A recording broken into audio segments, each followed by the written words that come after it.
a lot of people have already joined. So I think we can start today's session. Yeah, I think we can start now. Ma'am, I think you have muted yourself. Please unmute yourself.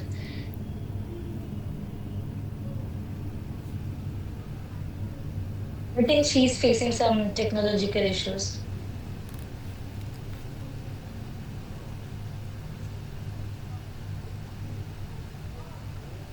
I have not. Okay. Can you please join again?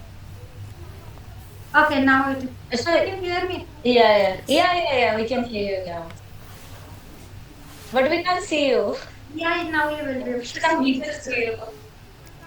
Now we can see you all in very Christmas colors. Anyway, I have shared my PPT with Yeah. Yeah. because So I'm let's facing some internet issues, so it would be better if you share that PPT. I'll say yeah. next, then only you can see. No, okay. So let's start today's session. Welcome everyone to Victorian Sundays. I think the train of Victorian Sundays have been going on for so long, and we are so glad that you are patiently stuck here with us. And it feels so joyous, and we are rejoicing in this, and it's so exhilarating to see such a community of scholars stuck in this project and willingly being here for us for so long. And it actually brings a lot of joy to all the members of the entire Victorian Vanguard. And with that, we'll start today's session. I am Shauli, and I have with me Ritom. We and also Indranil for some reason couldn't join us today. And yeah, welcome to Victorian Sundays after the break. So today we will have with us Professor Dr. Suwarna Suryawanshi, if I am pronouncing your name right. He is an assistant professor at the KJ Somaiya School of Engineering, Mumbai, and she has over 18 years of academic experience, which is like great. And she holds a PhD from the University of Mumbai, and her research areas include animal studies, speciesism, animal rights, eco-criticism, and zoo criticism within English literature. And her work focuses on examining the human-animal relationship and the non-species, I think, relationship as well. So today, Professor, she will be talking. The title of her lecture is "Interrogating the Victorian Animal Gothic Tropes," and subtitle is Reading of Bram Stoker's Dracula using the lens of critical animal studies. And before giving you the stage, I would like to say one thing. This is a very interesting topic because Rikum also knows how many Dracula and Gothic lectures have been there on Victorian Sundays, but none of them talked about it from the lens of animal criticism or animal studies. So that makes it very interesting. So the stage is over to you, Suvarna. You have again muted you. So, Okay, yeah, now I can. and who is PPT? Yeah. So, okay.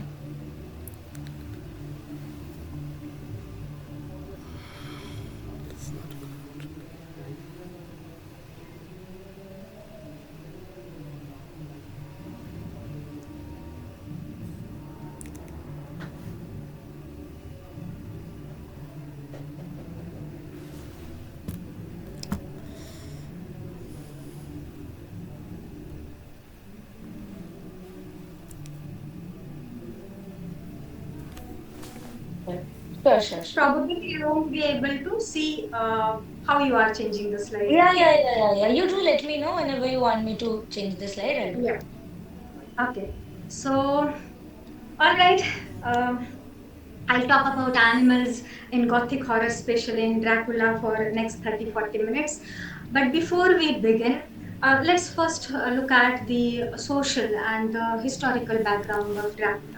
Because even though it's an imaginative work, it's important to see how this Victorian society had programmed Bram Stoker's mind, especially the way he presents animals in this Gothic horror. Sorry, next slide. There isn't just one way a writer gives voice to its characters. Sometimes writers just mirror the society as it is. Sometimes, intentionally, they will choose to give voice to the underprivileged. For example, Anna Sewell had done it in Black Beauty. She chose to speak for horses. She chose to speak against the animal cruelty in that particular era. But most of the time writers are trying to just present what is there in the society. Even if it is a fantasy world, still there will be some roots in the reality. While doing so, many of them will expose the underlying or the ideological structures of that society, and that's what happens in Dracula. Stoker here isn't really speaking for animal rights, but it is fantasy world, but he is exposing the speciesism that was prevalent in the Victorian era. How animals were treated, how animal cruelty was normalized in that era. And when we read Dracula, uh, when we are reading it, we realize that it was so ingrained in the society that we will not notice animal cruelty in Dracula, provided if we are not looking for it intentionally. It's that coded in this Gothic horror. So we are using the framework called critical animal studies, or CAS to use a short form. What makes studying animals in this Gothic horror more fascinating and interesting is the sheer freedom of imagination. This genre gives us a total freedom of imagination. Now, when we have such a freedom, such scope of imagination, what do we do with animals? Do we give them this space? Do we give them scope to be there just as they are? Or do we use them as metaphors or tropes for human feelings or human emotions?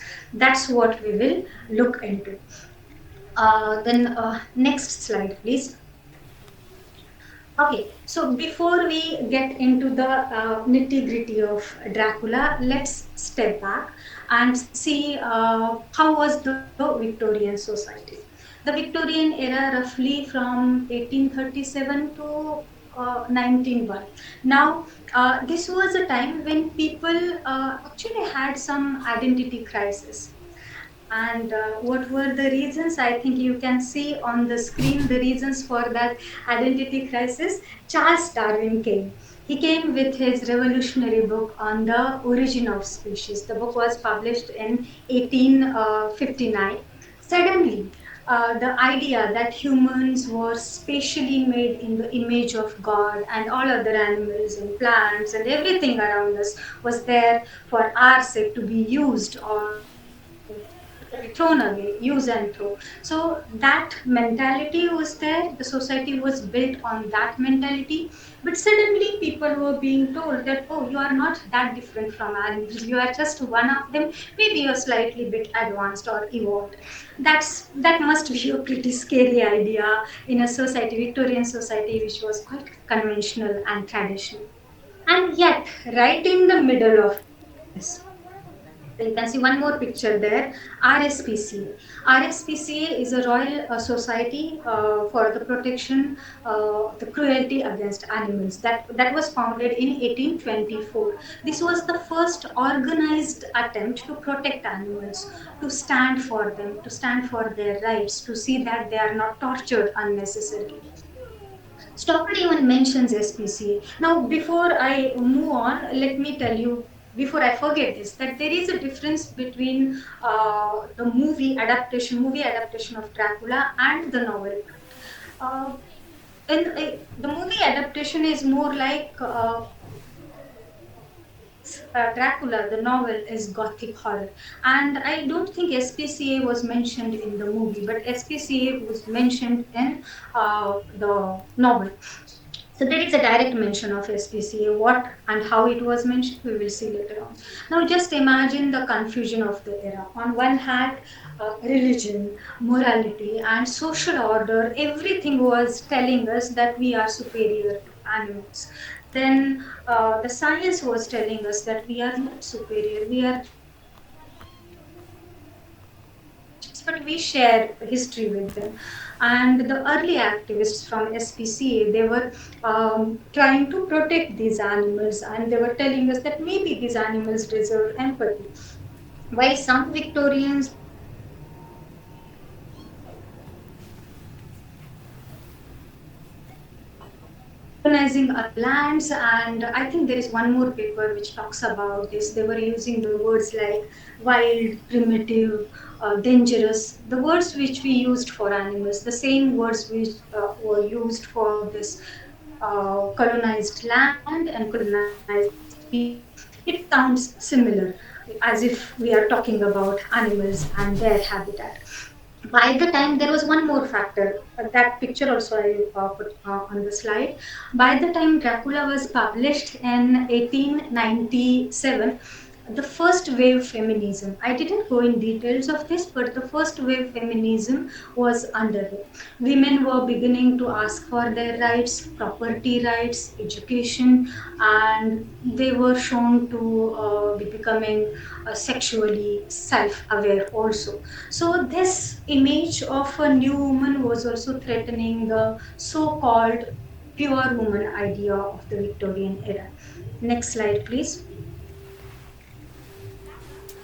Okay, now these pictures. Actually, I have taken these pictures from the movie because on Pixabay and other sites, proper pictures were not available. So this is the picture of Jonathan Harker. I've given the title to this section as Civilized Meals and Monstrous Appetites. Now, Dracula doesn't start with blood and bats and fights, movie starts, but the novel doesn't start like that. Then, what is there at the starting of the novel? Jonathan Harker, a very polite uh, English guy, fair and docile looking English guy. He is traveling to Transylvania. And what's the first thing he talks about in his journal? He is in the habit of writing journal. The first thing he talks about is food. This is what was the title? Paprika tendon. It is a chicken with red pepper, and he even writes in his journal that he has to take recipe of this nice dish from the people or from the chef, so that he can give it to Mina, his fiance. Then, after a few paragraphs, he talks about robber stick. It is a dish again made of bacon, onion, and beef. Now, when Janardhan reaches Dracula's castle, he is cold, he is terrified, he is surrounded by wolves, and he is scared for his life. But what he does? He immediately sits down to an excellent roast chicken. He's literally surrounded by death, but he's comforting himself by consuming another life, which is probably murdered very brutally. Now, with due respect to all the non-vegetarians, I'm using the critical animal studies lens here. So all these things become important. Now, it's just a small incident. So, okay, that he's testing cultures and he's collecting recipes.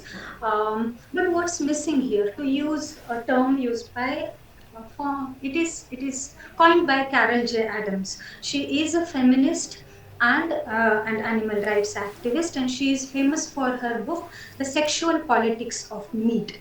She has coined this term absent referent. The way the animals disappear from our language and from our plates. We eat meat, we are not eating cow. We eat chicken, we are not eating that bird who never wanted to die like that. So it's a psychological trick, and Stalkers is already showing us that this is how the cruelty in this Gothic horror works. This is how the cruelty towards animals is remain hidden unless we are trying to remove the layers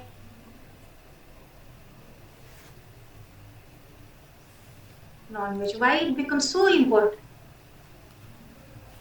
Because Jonathan Harker is traveling, and he just noting down in his journal what he is eating. It is important in Dracula because the difference between a vampire and a vampire is the way they consume food. Here, humans can eat animals, right? And that's civilized. It doesn't matter whether they roast it and add some pepper and add some add some spices. But when Dracula drinks human blood, suddenly it's horrific, suddenly it's monstrous, suddenly it's immoral. So where exactly is that moral line? Now to tell you another example, Renfield. Those who have watched the movie know this fellow very well, who shouts in the asylum of Dr. Seward. So he eats flies and spiders. So he's behind that. So it is immoral to eat flies and spiders, that also without frying them. It's almost like that.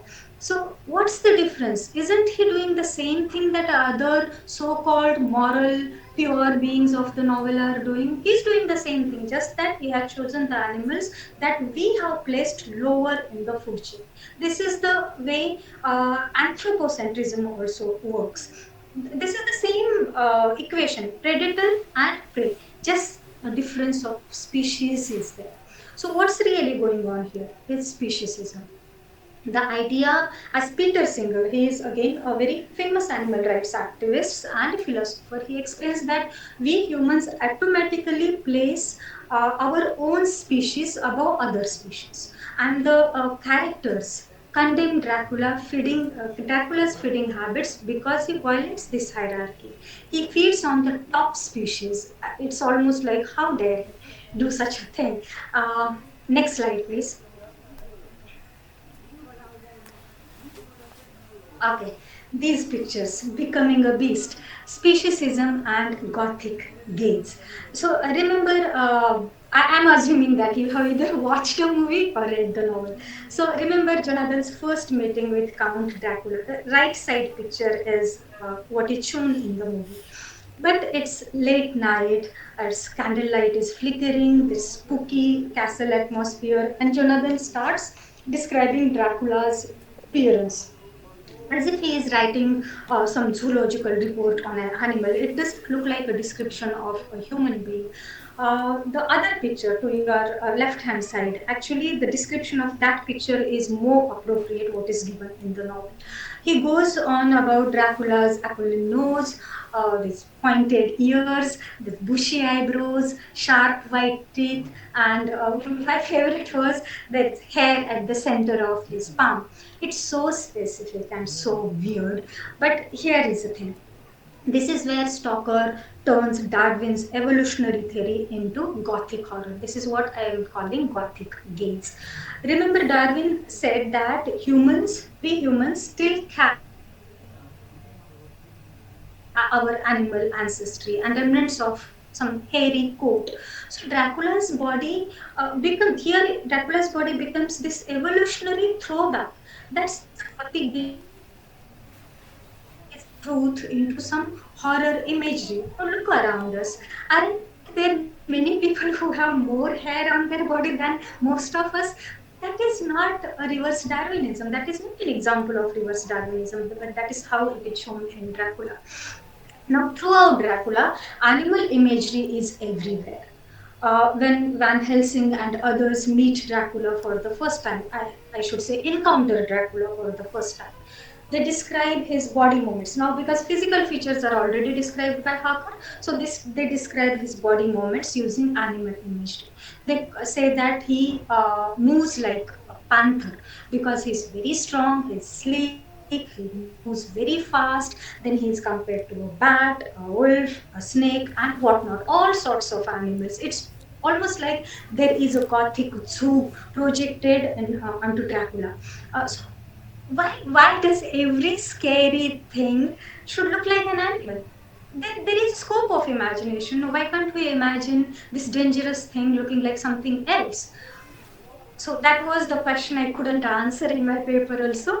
The Gothic and the animal, as if they are going hand in hand. The animal is how Gothic fiction shows the uncanny or the non-human or the dangerous thing. Uh, the question might come here that what's the problem in using animal imagery? Nobody is harming animals here, right?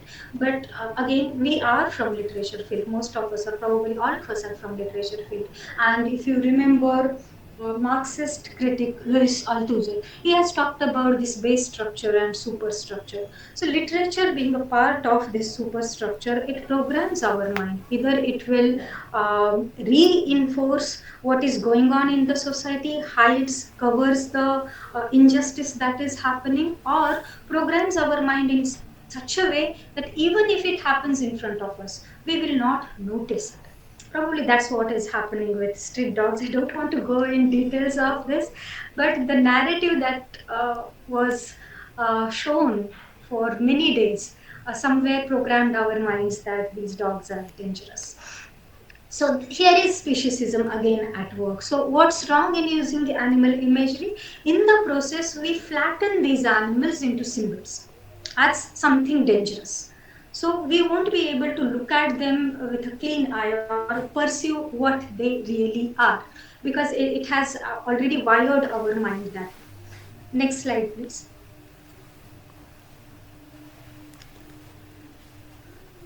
Okay.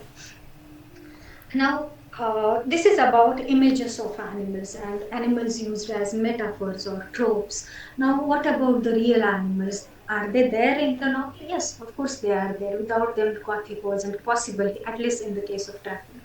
So there are bats, there are wolves, there are rats, there are spiders. It's like again a Gothic zoo. But here is a twist. Even though these animals are everywhere, they do not matter as themselves. This is what is called anthropocentrism. We look at them through human lens only. So let's unpack this. Think of all the animals that appear in the novels: wolves, flies, spiders, sparrows, kitten. Do they have names? Any of them? None of them have any name. Was it possible to give names to all of them? No, it wasn't possible. But at least few of them appear continuously, constantly. At least they should be named. Is it necessary to give them names? Sometimes yes, because by giving a name, we are assigning a type of personality to that animal. Suppose we are sitting in a room and somebody calls the person from the next room. You don't know who is that person, and the name is Chintu. You are not expecting a bodybuilder to enter that room. So somewhere we assign the personality, the physical features by giving a name to that person. But none of these animals have any name in this Gothic horror. They are there. They feel. They make this feeling of Gothic very intense, but they don't get to speak in it. They only become individuals when Dracula takes the form, their form. So it is almost like they will have a personality, they will have a voice only when they look like humans. Otherwise, they don't have. Going back to Renfield, our crazy fellow, he eats flies, he eats spiders, and this Dr. Seward, he observes what he is doing, like as if he is doing some biological experiment, and he puts down in his notebook that how Renfield is eating these flies and spiders. He is not concerned about the lives of these small insects or animals. But when Renfield eats sparrows, suddenly Seward feels uncomfortable. Why so? He didn't care for flies and spiders, but now suddenly he is feeling uncomfortable that he is eating sparrows. Because we have assigned some aesthetic value to sparrows, or most of the book assigns some aesthetic value. After some time, Renfield asks him to give him a kitten, to gift him a kitten. He wants to have a kitten as a pet, but Seward says no, and he doesn't give him kitten. He says that probably he will eat kitten too. And what's big deal here? If you don't care for flies and spiders, why to care for sparrow and kitten? So valued animals based on how emotionally close um, we feel that they are to us. On that is speciesism. On that basis only we decide their values. We decide the values of their lives. Next slide, please. And it doesn't stop there. It doesn't stop with spiders and flies. There are horses in this novel. For instance, they are used every time we talk about or they show some travel. So they are used all the time. When Van Helsing and Mina are chasing Dracula and they are traveling towards Transylvania, they just buy new horses, and there is one small short sentence that the old horses had to be replaced. Why they had to be replaced? What happens to them? When Mina and Van Helsing can remain the same, why horses need to be replaced?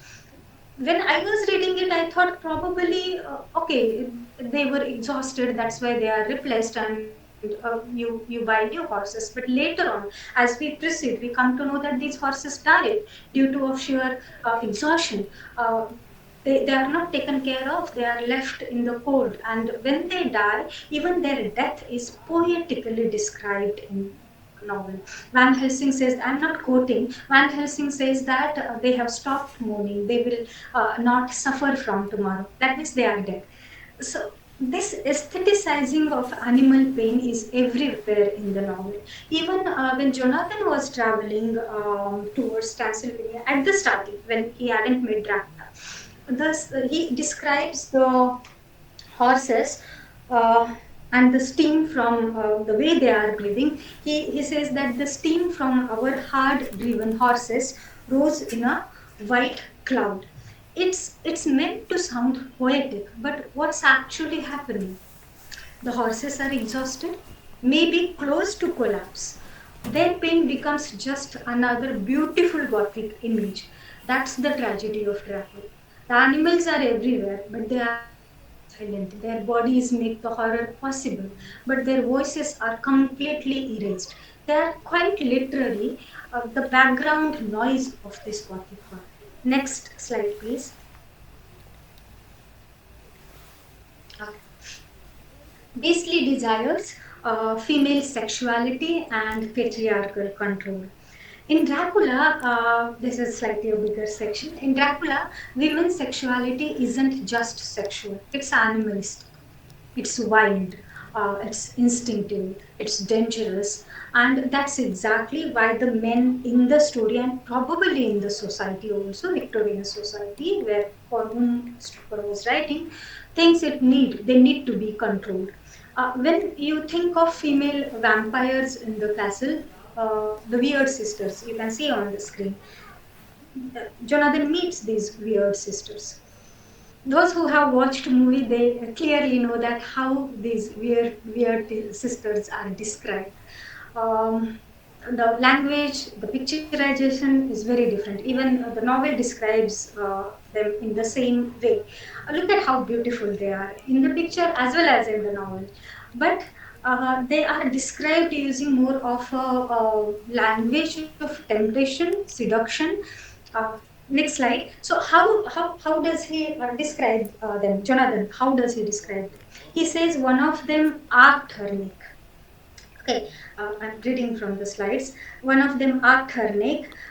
Then she licked her lips like an animal, and that he could see the moisture shining on her red lips and white teeth. It's such a charged description of part fascination, part fear. And if you remember Jonathan Harker, he's clearly mesmerized, but he is afraid of them. So Stoker uses this animal imagery to make this fear visible, along with seduction. So, woman who shows desire is no longer a human; she is a beast. So now here's where it gets deeper. Again, going back to the same scene where Jonathan Harker is with these three sisters, vampire sisters, for the first time. They have literally they have this supernatural power. They have this strength. They can just shape shift. They can disappear and become fog. They can come out from the fog. So but they are still controlled by male figure, that is Dracula. When Jonathan was with these women, suddenly Dracula comes and he throws one of these sisters. So the term that is used when he to show the gesture of Dracula is as though he were beating back wolves. So that's such a powerful image. It's Stoker showing us patriarchy at work. One dominant male figure controlling both women and animals in the same exact way. Even the language is used, the words are the same. That's what Carol J. Adams calls the sexual politics of myth. This is also the title of her book. The way women and animals are treated as consumable bodies. Next slide. Again, this is Lucy. Okay, she is the perfect case study. So before she becomes a vampire, she is sweet, she is innocent, she is that ideal woman, angel in the house type. That was the idea of the Victorian society. But once she turns into a vampire, suddenly she is described using animal language, cat-like, dog-like, serpentine. Her beauty turns from something very pure to something dangerous but inviting. Dangerous but inviting. And what do the men do with such a thing, such a woman? They turn her into first an animal and then they destroy her. It is not that evident in the movie, but in the novel, if even Bram Stoker describes her beauty and shows how it is different. Vampire Lucy and her beauty, how it is very intense and very different from the human Lucy. She becomes very attractive and very tempting also. So these men, so-called civilized, moral, pure men of the Victorian era, they first describe her using animal terms and then they kill her. Adams, Carol J. Adams calls this animalization as operation. Once someone or something is equated with animals, because we have put animals lower than us. Okay, once we equate that being with the animals, they are automatically placed lower in the moral hierarchy, and that gives others permission to either control them or to eliminate them, and that's what happens with these systems. Next slide, please. Now, see, Stoker doesn't make this a patriarchy and how it is controlled and how they animalize women very subtle. It is very direct in the novel. So Dracula himself even says this. If you remember, this is Mina. Dracula himself says when he infects Mina and she drinks blood from his chest, he cuts his, there is a wound on his chest and he makes her drink blood from his chest and he compares her with kitten, as if some child is trying to force a kitten to drink milk when the kitten doesn't want to drink milk. Because Meena that time was supposed to be a very pure woman, right? See, she wasn't turning into vampire, at least that moment. So Dracula himself says that your girls that you all love are mine already, and they shall be my creatures, my jackals when I want to feed. That line is chilling. Even though Dracula is for an other, animal other, and his way of talking about women is it so different from the men who are trying to destroy him. So both sides, colonized and colonizer, predator and the prey, both sides look at the women at the same way. That's not just gothic drama, that's a social commentary on how women bodies and animal bodies are made to carry this weight of morality, this weight of male dominance, this weight of patriarchy. uh, Next slide, please.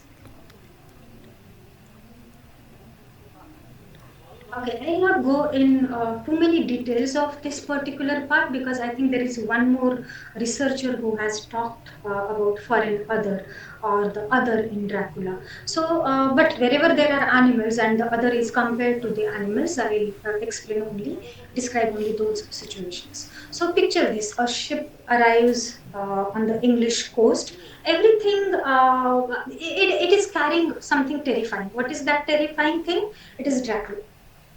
But does Dracula step on the English soil in the human form? Dracula is actually a human being, just that he has come back to life.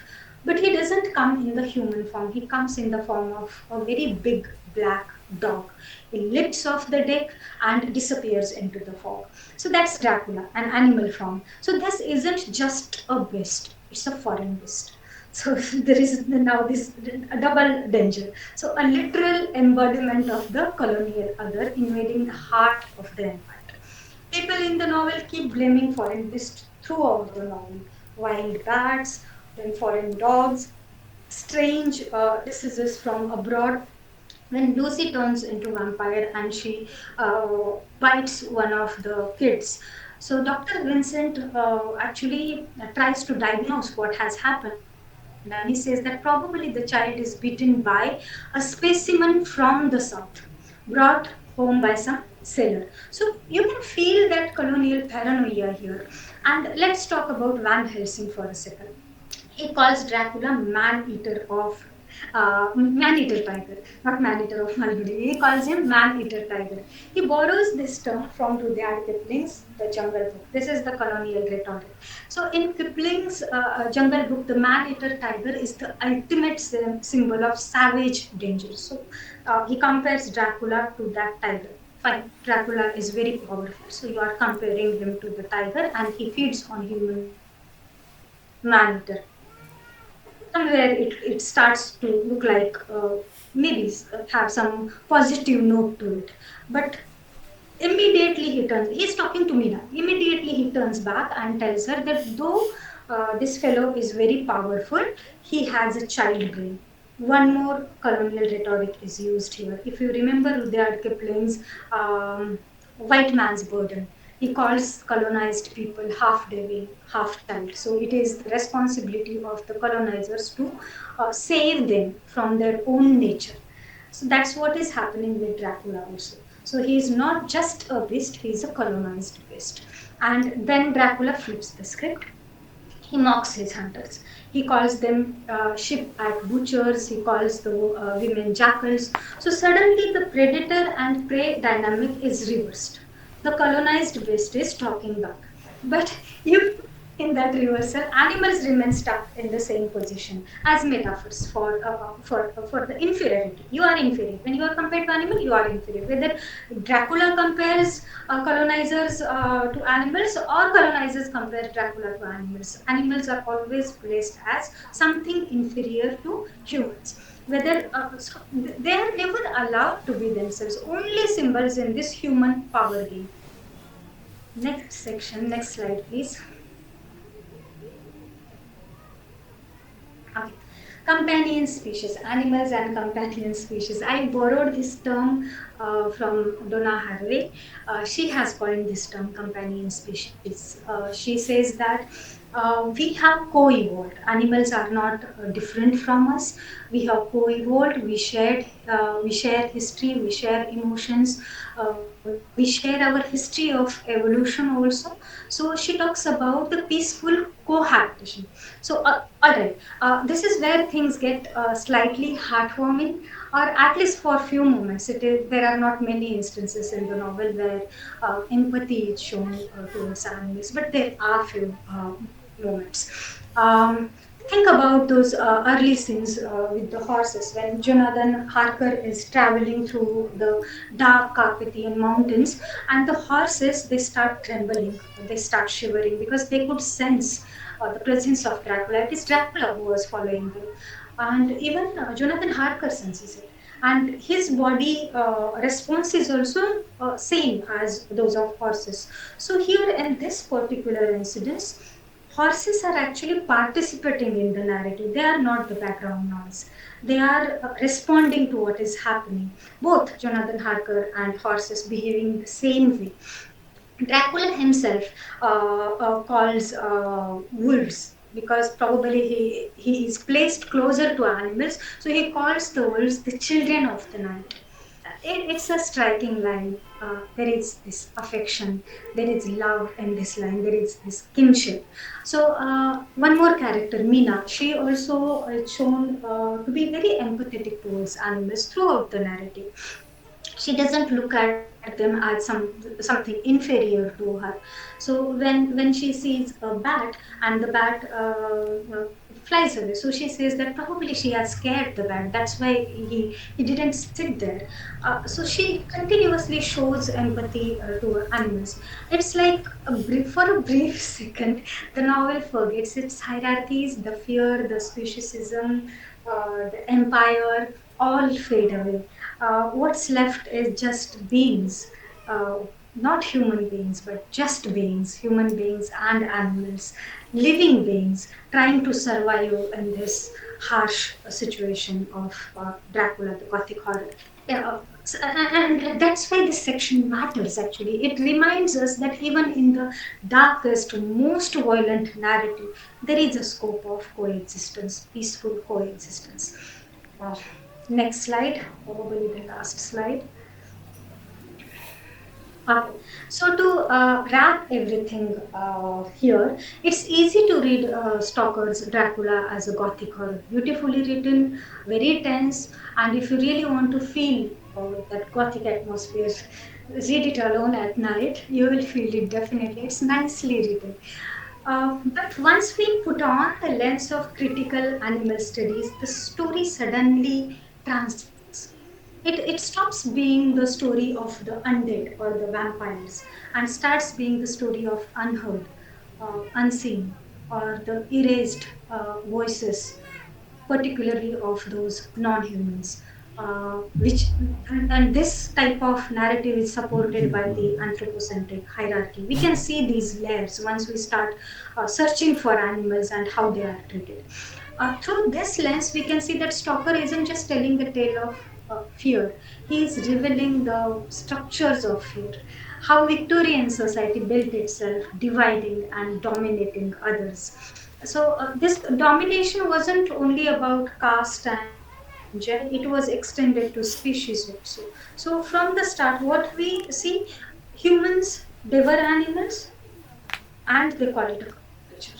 It's a cultural practice, so you shouldn't object. So it is a culture. Then the same humans, they equate women with animals and destroy them. It is morality because women have become more like animals. Their sexuality is dangerous, so they had to be dismissed. They had to be destroyed. Then they equate colonized people to animals, and again they destroy them because it is civilization. That's how they. That's what they call civilization. So Stoker's novel holds all of this together. Sometimes consciously, I doubt, but sometimes consciously, sometimes not. But it's all there, coded into the Gothic atmosphere.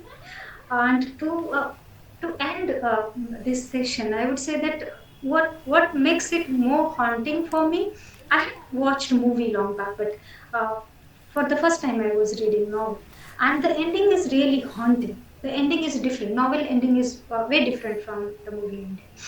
When Dracula is finally destroyed, what happens? The howling of the owls subsides. You don't hear any sound of the created by the animals. Everything is silent. And Van Helsing tells to the readers that the howling has subsided. I'm not quoting, just trying to recall. The howling had subsided, leaving us alone. This word alone, no, if you read it in the context, I'm not talking about dictionary definition here. If we read this line, it sounds like a loss. It doesn't sound like peace. As if the whole thing, animals that made this gothic happen, disappeared. They were not there. So it's almost like we have lost something. The world has become too human, too civilized to enjoy it. That's from my side. Thank you. Thank you for listening to me. Thank you so much for this wonderful lecture. And am I audible? Okay. Yes. So it was really nice. I mean, when I first Um, read your paper, Thank you so much. Yeah, yeah. yeah. So when I So, first Ritam, would you like to say anything yes, about I it? just wanted to add some of my comments because I really enjoyed the lecture, and I also enjoyed the paper in the beginnings. I was very excited for this lecture to happen, and it was wonderful. You touched upon every aspect related to animals, and Victorians were quite fascinated with animals because there's this thing called animal trials, which was quite popularized in early 18th century to 19th century.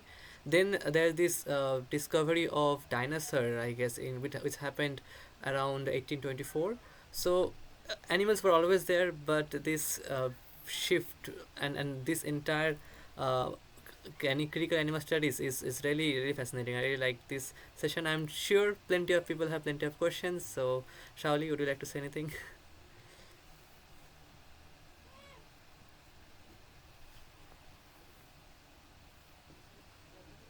As I have, like Ritom also said, like we were also talking about it, that your paper had came across to us as something that is extremely fascinating. And more than the paper, I think the lecture has been very thought-provoking. And as I said earlier, like no one talked about this animal aspect of Dracula, and it's very interesting. And also, your presentation was very nice. So there are few points that I would like to just talk about that I really found very fascinating about your lecture. First of all, I really liked the idea of how monstrosity has been conflated with animals. That whenever we are talking about vampire or we are talking about any animals, we are talking about them like we are talking about animals. So I think when that doesn't happen, I watched the new adaptation of Guillermo del Toro's Frankenstein.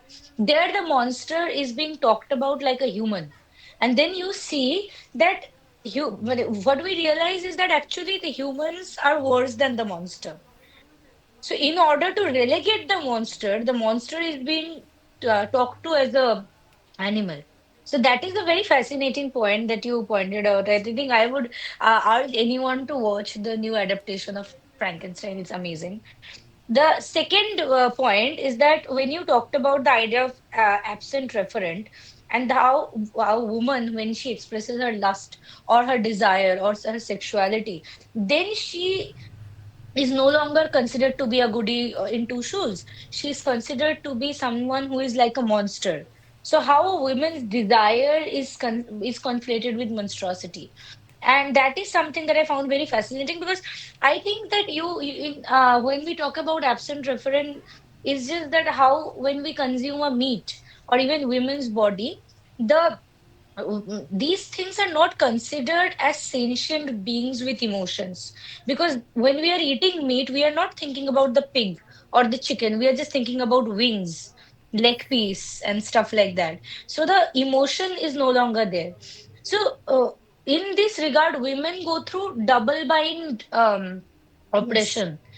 Double bind oppression. And I think the last book that I read on food literature was the Dalit Kitchen of, I don't remember, it was, I think, Dalit Kitchen of Marathawada. I'll just search. There's this very nice book, The Dalit Kitchens of Marathawada by Shahu Patole. So it talks about the kitchen ran by the Dalit women in Marathawada. And it's a very nice book. And it talks about that how women take charge by cooking food, specifically women who are deemed untouchable by casteism, how that food becomes a form through revolution, form of revolution. But also, when at the same time, when you think about the oppression that these women go through, these are fold oppression, Yes. because yeah, these are women who are oppressed by casteism also. So that is a very amazing thing. And also, I really like the companion species point and how you brought Donna Haraway, and all of these things felt like all the theories are very well thought of. I think like if I keep on talking, I'll not stop. So I'll just stop because I. What you are referring is the politics of language. I've written one more paper on that. Even killing two birds with one stick or one Oh, shot. That is also political language, speciesist language that actually right. programs our mind. So that is actually there is a separate book on politics of language. Oh, I would So really how love to more read the language paper. uses. I'll please do send it if you have it with you. Of course, I have many books. This is my PhD topic, so Oh, definitely I lovely, will. lovely. I think there are a lot of people actually loved and appreciated this lecture because so many people were sending claps and like love emojis. So I think it's very well appreciated. And of course, it deserves to. So I think now the stage will be open to the audience if they want to ask anything. I think Shuparna has something that she wants to ask. Yeah, Shuparna, you can unmute yourself and ask. Hello, ma'am. Am I audible? Yes, you are audible, ma'am. Ma'am, thank you so much. This was indeed a very good session, and I'm interested in post-humanism and animal studies. I would like to place a question. You said towards the end of the session that women are often equated with animals and destroying it. We call it morality. So, and throughout the session, as I have understood it, I might be wrong, that you were talking how humans, how they looked upon animals as inferior. Like if I call something animalistic, which is something very, a derogatory way. Yeah. But how about if I look at it from a post-humanist framework? Can I say that uh, can I use that very animalistic or bestiality which I'm telling them to contain? Can I use it as a way of resistance?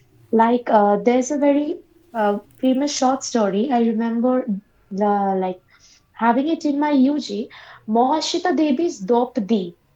Now, how Dopti basically, uh, in her way of like resistance, which is often termed as very animalistic, she actually uses that as a way of resistance. Like, since I'm also interested in indigeneity, I would just like to place a question. Like, indigenous habits and indigenous practices which are often like very different from the culture, so this culture nature debate being like arising, which is very away from the culture and which is often considered as very as animalistic, uh, can it be considered as a way of resistance? Resistance in what way? Suppose, see, you are showing the animal as if he is resisting to death, or maybe a human being, equating him to an animal and showing that how he is resisting. Again, you are treating animals as violent beings. Why can't we show animals as they are?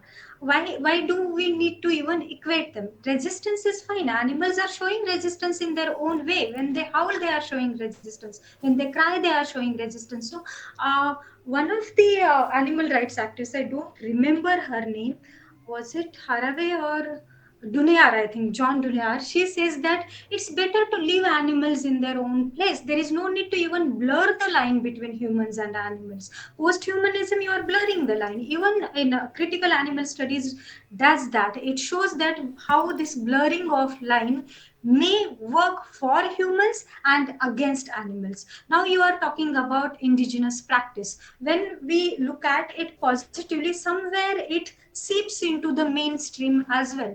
I don't know what indigenous practices you were talking about, but wherever I went with my during my PhD research, people always asked me that, okay, this is a part of our culture, this is our indigenous culture, this is what we were doing for many years. But that time the situation was different. Now we have the choices.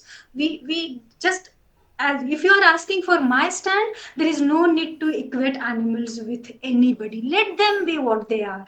We just don't know what they are, and we don't have the access of their language, what they are feeling, what they are doing, what they are thinking. We don't know. There is no need to use them as metaphors, use them as somebody who is stronger than us or somebody who is inferior to us. Just let them be, let them live. Thank you so much, ma'am. Thank you very much. And ma'am, if it would be possible, to share your email ID, maybe some of our like let's see up. Yeah, thank you. Sure. Ma'am, I enjoyed the lecture. Thank you, I sir. wanted to I wanted to ask something.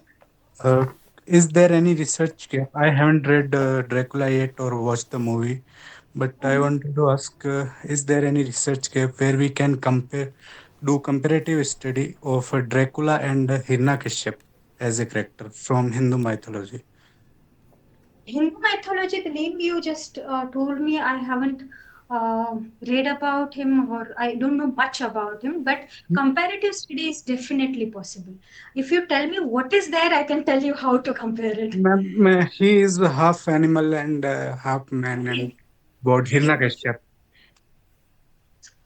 So it is always possible, whether you use post-humanism, or you use humanism, or you use animal standpoint.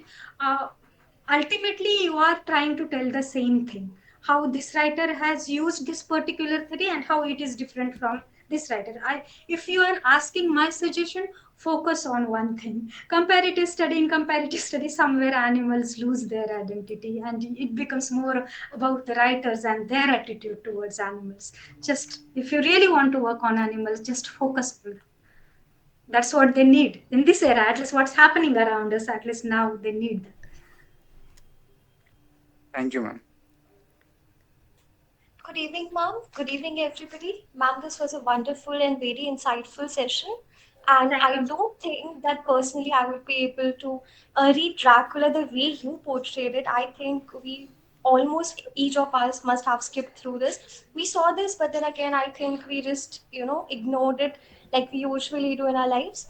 And as you were talking about Lucy from Dracula, and how you were talking about how she was sexualized after she became Dracula, and how people will also kind of be attracted towards her, but also were afraid of her. This actually made me think about the Oriental gaze that colonizers usually have towards the Yes. colony. And, Yes. they have exoticized our culture, our tradition, our people, even the wilderness. When we talk about in the aspect of a new world, they were scared of the wild, but they were also tempted to go Yes. there to explore. So I think this kind of like really represents how Lucy was also perceived by the people. She was being tempted for, but then again they were scared of her because she was not no longer a Victorian pure woman, and she Yes. had her own autonomy and everything. And I also think this. Do you also, I mean, kind of agree with the idea that Dracula, in a way, kind of reflects how the growing anxiety of empire, like after 1857 Swiss crisis, the empire had started to decline, even though and they also had this another anxiety after the transatlantic slave trade had stopped, and they did not had this racial purity, and they were just thinking that the gates that we had held on for so long of our Victorian society now were going to break down, because racial purity was no longer a thing, because the other race people, the people whom they looked down upon, and as you mentioned, were called primitive and brutal, were taking up in their place. Do you think this kind of reflects the imperial anxiety of that time? They had expanded their empire so wide, and they had unleashed something they could no longer fully control. That's what is described when Dracula starts talking back. So he's first equated with animals. They treat him like an animal, but he turns back and equates these beings, these very civilized, moral people of England. He equates them with animals. He calls them sheep at the butchers. Means he's the butcher. What was that novel? Hardy had written one novel. I forgot the name. There also this. Mayor of Casterbridge. No, uh, no. There is something. There was only Far one. from the Medding Crowd. No, it was about one fellow who goes, Englishman who goes to the colonized terrain, and then he becomes like them. That was the main plot of the story. So definitely it had created that anxiety in the Victorian society. And there were two books. If I have their email IDs, I'll share their titles. There were two books written that how people were during that era was really scared of this foreign disease, that people those who are going to those countries for the purpose of colonizing that land, and they are coming back with strange diseases, some skin diseases. So that is The Return of the extremely. Native. Return of the Native. Mm, was it Ma'am, is this? it Heart of Darkness by Joseph Yes, Conrad? Heart of Darkness. Isha, that was right. I wasn't getting that name. It was Heart of Darkness. So even if you look at the pictures of Dracula, either he is shown as very pale, as if he had some skin disease, or he is shown like a dark blue with hair all over his body. So that is a fear of the colonized people. And as Mukta said, they were also fascinated by that land. Very beautiful, lush green land. Uh, Everything was natural there. They were scared of these people also. At the same time, they were fascinated because these people were living life which was immoral from the point of view of these colonizers. They were living a very free life. So that was very fascinating for them. At the same time, they were scared. If you really want to know how Lucy's transformation is shown in the novel, in this particular story, read the novel, because it is not shown that vividly in the movie. It is shown very nicely, it is described very nicely in the novel, that how she becomes so tempting and seductive, and everybody wants her, but they are scared of her. So definitely this was the underlying ideological structure of the society. This was happening in the Victorian society, and that's what Bram Stoker, maybe unintentionally, he had shown that anxiety in Dracula. If you are looking for it, you will see it. It is there throughout the novel, it is there. Separate chapter can be written only on this particular topic, because it is that evident in the novel. Only thing, you have to look for it. You have to read the novel from that perspective. You will see it. Not in the movie. Movie is dramatized a bit, but novel has many instances that how these Victorian people were very very scared of these colonized land and colonized people and the diseases and everything that was there. But at the same time, they were attracted, they were fascinated, they were mesmerized by the beauty of the colonized land. Thank you, ma'am. Yeah. Thank you for your beautiful lecture, ma'am, and good evening. And the question I wanted to ask is about if we look at post-humanism, it traces back to eventually it traces back to deconstruction and to the previous parts. So, uh, deconstruction is all about the deconstructing or the breaking apart the previous myth symbols and linguistically and everything else. So, how much can we blame, or how much responsibility can myths and symbols take upon normalizing animal cruelty? This is my question. And another thing I would like to ask is that can you suggest any work or any book about how war affects animals? Thank you, ma'am. Okay. So to answer your first question, how myths and metaphors, how much responsibility they have in this structure, particularly how animals are treated. Am I correct? That's what your question was? Yes, ma'am. Again, we are talking about the same Marxist theory here. The way we pursue these things through media, through literature, through myths, through metaphors, somewhere we are programmed to look at the animals that way.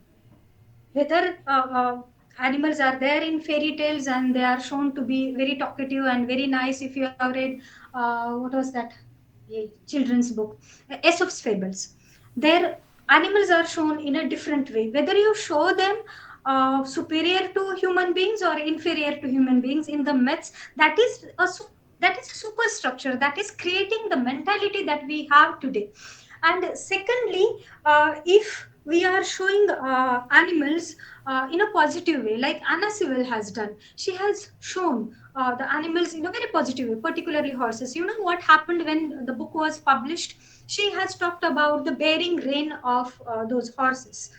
She was talking about the culture in that era, and she gives voice to the horses, and the horses, especially Black Beauty, tells people that how much pain he is going through, and the government took a stand and banned that bearing ring. So even myths play a great role. It is more like it is a part of literature, right? Even myths are the part of literature. But somewhere we will find the loopholes in our mythology. I'm not taking a side of any religion, but in some religions, some animals are worshipped. So you don't want to know what is happening to those animals. I'll give you the example without taking anybody's name here. When I talk about veganism, I tell people that okay, don't don't, this is leading to cow slaughter. Your religion, our myths and our mythology doesn't allow us to do that. People don't want to know because they want to continue doing that.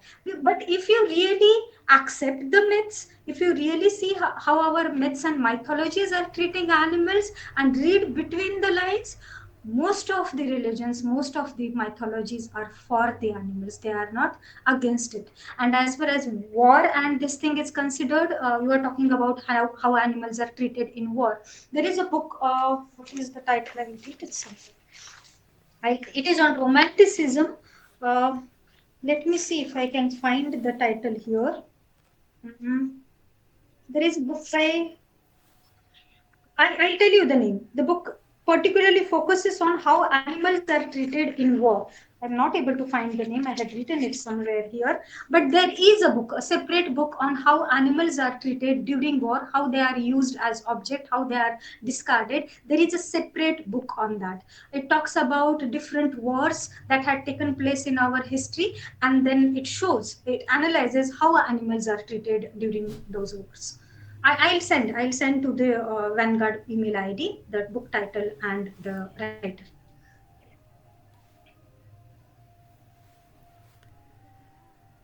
Have I answered your question? Yes, ma'am. Thank you. Thank you so much. I think it's fair to say that we have a wonderful session so far, and we have so many questions. And I'm sure after uploading this video, there will be more questions. So, will it be? Can you just share your email so that we can put that in the description of the video? So, if someone wants to communicate with you, then they can. And I really like the Yeah, way. you can send me Yes. emails. This is my college email ID. Should I post it in the chat box, Vikram? Yes. Yes. Sure. I will just put that in the YouTube. You can write me an email and mention what type of book you want, because after studying animal rights for more than 7 years, I think I have a list of the books. Read quite a few books. I can suggest. Probably, I can't claim as of now that I can guide you, but I can suggest you the reading list. If you tell me the topic, this is the topic. If provided it is related to animals, if you tell me the topic, I can tell you what books will suit your topic. That is great, and thank you Thank so you. much. Thank you I so much. think now we are coming to an end to this session. I really enjoyed this session, and so this shift is very important. I guess now we need to look more towards these critical animal studies, and we have to see things from their point of view, and to give them some agency. I guess. Shawli, would you like to say anything? Right, it was a very wonderful lecture, and I think, as Ritom already said, we need to bring a change in our perspective and not look at everything from a very anthropomorphic, like perspective. Anthropocentric. Yeah, and also an very no, as anthropocentrism is reaching us, I think it's a high time that we do not look at everything from a human perspective. It's very important to include. And Rhythm, now that you are talking about talking for animals, let me tell you the journey is gonna be slightly difficult. People don't ask you to talk about them. Yeah, I think we are no Uh, one to talk about animals. I think But even when animals we are speaking from a very humanist point of very view. humanist. That, yeah, Mane, that was in I was fact, today saying. only I was thinking, like we call animals, there's a certain word in our, I'm a Bengali, so in Bengali there's a certain word we call them obol. Now the problem, because they cannot speak, but this very notion of speaking, that is also a human perspective, a human framework which we have established. See, in the Dracula, Mina looks at these sparrows and she says that they are gossiping like humans. So somewhere there was one short story on YouTube. A boy and a horse. I think two, three animals were walking with it. It was an animation. The voice was given to those animals. So if we just focus, we can focus on research also. But those who are good in technical things, we can just create reels. And I don't give such type of projects to my students. I teach a course on animal rights to engineering students, and because they belong to technical field, Yeah, they such type of projects. So that is what brings change in the society, the way we are definitely. See, one of my friends, I am just telling you in 1 minute, I'll tell you, she writes for Navnit, she writes for children. So, few a decade ago, I would say, she objected to one picture on in one of the books. She said that why only mother is shown in this picture working in the kitchen, whereas the son and the dad is sitting on sofa. She made that picture, made them to change that picture. So these are the things which actually makes our mind programs wires our Definitely. way. So if we focus on such things, whatever you are good at, if you just take up and start speaking to animals, it will bring some good results. Definitely, definitely. And thank you so much for bringing this into our notice and delivering such a wonderful lecture. And also, I think the audience was very well engaging in this. And that is also one of the reasons why the talk went so well. Platform for 1 more minute. Uh, Yeah, yeah, sure, sure, sure. You go ahead. You go ahead. See, nowadays, recently there was an order that the animal should be removed from school and college campuses. But what is happening in my university? It's a private university. Students are more than 100 students. They took initiative. They formed a committee. It is called Union for Animals, and they take care of vaccination. They take care of sterilization. There are feeding spot identified. There are boards, signboards everywhere. So we are ready in case that order is gonna implemented. We are ready with the report that we are taking care. So this can be done. Even societies can do this. How much you will shout and cry for them? If people start taking initiative, these are students, undergraduate students, but they are animal lovers and they are doing it. I'm a faculty advisor. When they came to know about it, they came to me. Otherwise, they were doing it on their own. So this brings a But great change. I think that is the reason why we want more people like you to instill that consciousness. People have consciousness within themselves. It's just Yeah. we want someone to, I think, evoke that humanity to make them realize that they are not here only to achieve materialistic things, but there is a bigger purpose of humanity to exist. And I think as scholars, it becomes one of the initiatives that we as a collective need to, I mean, take. It cannot be done by one or two people. But I think the more people will talk about it, I think the more people will cry about it, the more it will happen. And thank you so much to the whole team for giving me this platform. Because after my PhD, I wasn't going for paper presentations that frequently, but now I again started. So thank you so much. Thank you. Thanks. Thank you so much, everyone. And thank you for being a part of this. I hope we can bring more and more thought-provoking lectures in the future that you can also take part in, and you can like we can engage in discussions like this so that at least even a small amount of change can be brought through the collective initiative. And thank you, Professor Suwarna, for your wonderful lecture, and thank you everyone for joining. With this, I think we will take today leave today. Ritum, do you want to say anything? I just have to say thank you for this wonderful session. I really enjoyed it, and thank you to the audience as well. They stayed so late, and so that's it. I think we are. You're beautiful listeners. You are very good listeners. Thank you so much. After a long time, I met listeners like you. Thank you. Thank you so much. And also, Professor Suvarna, we are really looking forward to reading your full paper very soon. So I think with that, we will take our leave and we will Yes, ma'am. Would see you you. please share the paper with us also? I mean, if our After getting organizers get published. it, we'll get it. I think it will Okay, okay, okay. reach you after the book comes out, so you can read other lectures that happened in the channel as well. If you can share their email IDs, I can share with them my other papers. I think ma'am's One email ID is in the chat box, Yes. but if ma'am's you you forward can me, mail her. Yes, I will. I yes, will sure. also going to upload that. I put that in the description, so don't worry about that. And okay, I'll put all my books on a drive and share the drive link with them. Lovely, lovely. That I think would be that is great. lovely.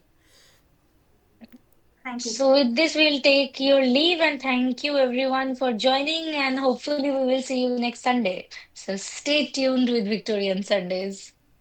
Thank you so much. Thank you. So, bye bye. Bye. Thank you.